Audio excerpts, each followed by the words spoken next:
Isang maulang Martes po sa ating lahat. Ako si Benison Estareja. Meron po tayong update regarding pa rin sa ating minomonitor na si Tropical Storm Christine with international name na Trami.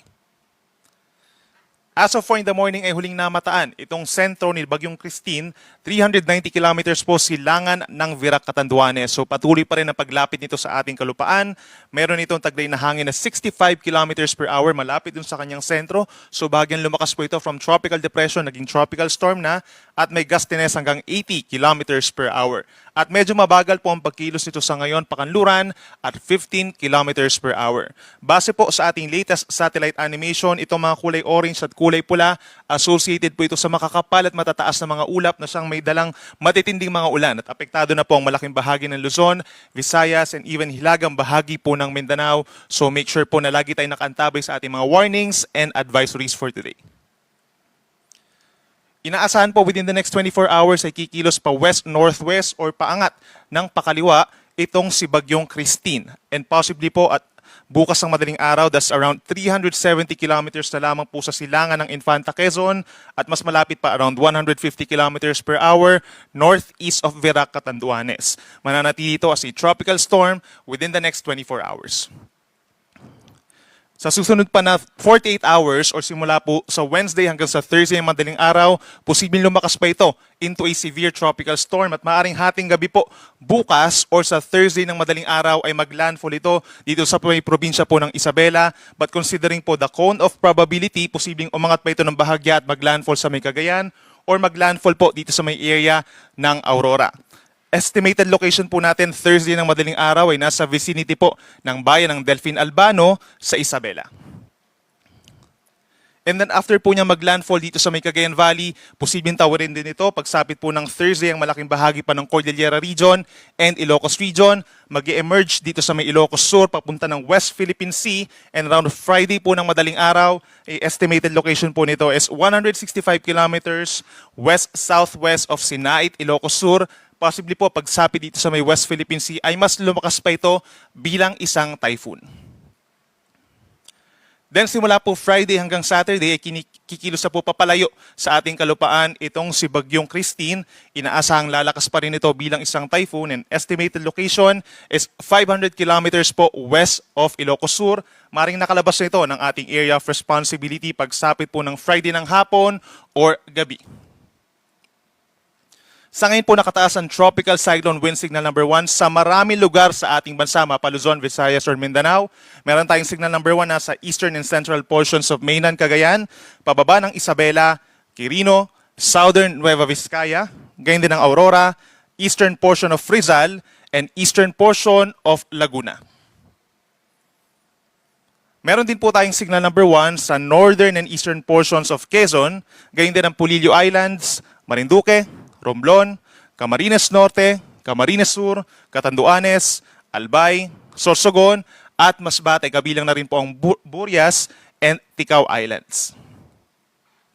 At panghuli, meron din po tayong Tropical Cyclone Wind Signal number 1 sa may Eastern Samar, Northern Samar, Samar, Leyte, Biliran, Southern Leyte, hanggang dito po sa may Dinagat Islands and Surigao del Norte, kabilang ng Siargao and Bukas Grande Islands.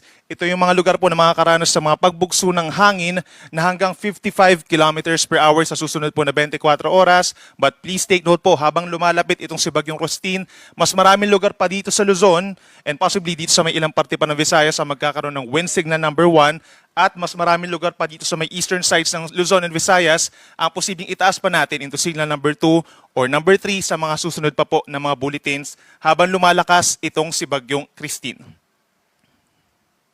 Ito naman po yung ating mararanasan ng mga pag-ulan sa susunod na 3 araw in terms of yung mga heavy na mga paulan, yung mga matitinding ulan po dulot ni Bagyong Christine.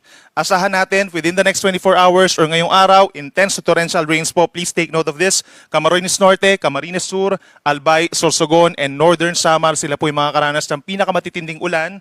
Higit 200 millimeters po yan, habang heavy to intense na mga pag-ulan naman ang may experience po dito sa may Masbate, Samar, Eastern Samar at lalawigan ng Quezon.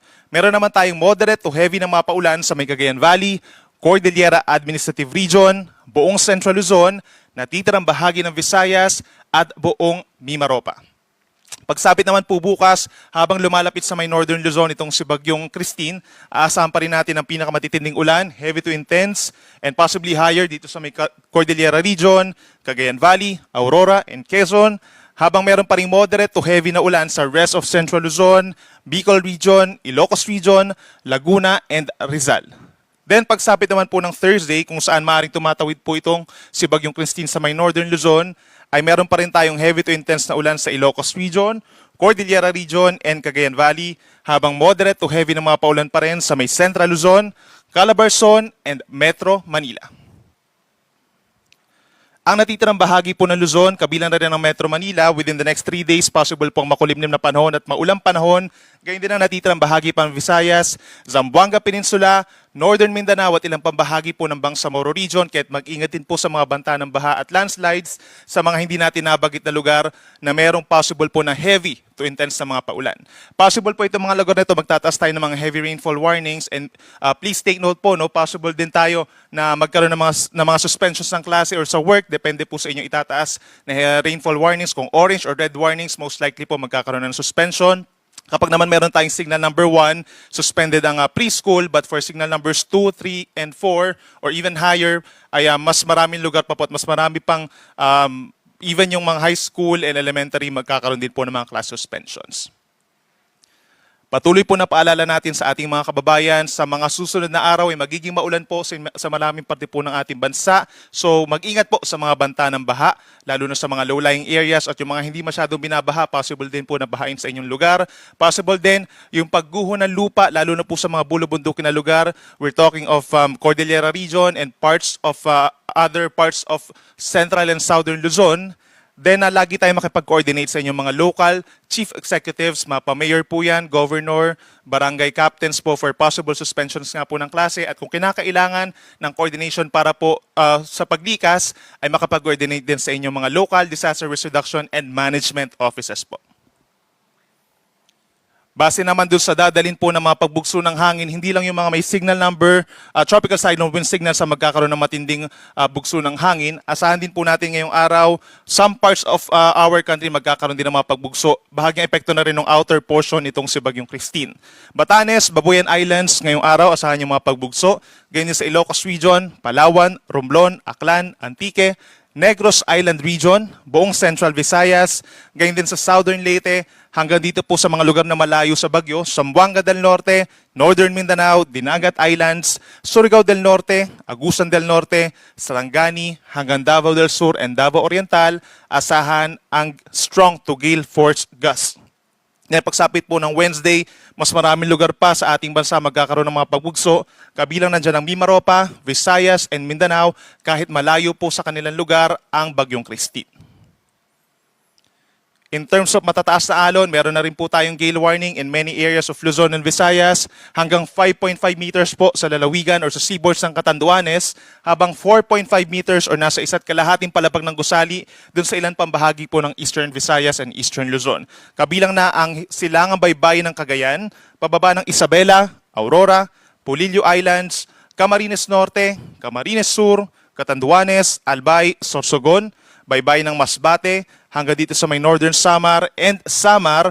Delikado po ang mga magiging pag-alon. Most likely po pagbabawalan na yung ating mga kababayan doon, mapamaliit man or malaking sasakyang pandagat, lalo na kapag merong wind signals sa inyong lugar. Magiging maalon din po sa natitirang baybayin pa po ng Luzon and Visayas habang lumalapit itong si Bagyong Christine. So lagi po magantabay sa mga updates regarding sa gale warning din po. Sunrise natin is 5:49 ng umaga, sunset 5:32 ng hapon.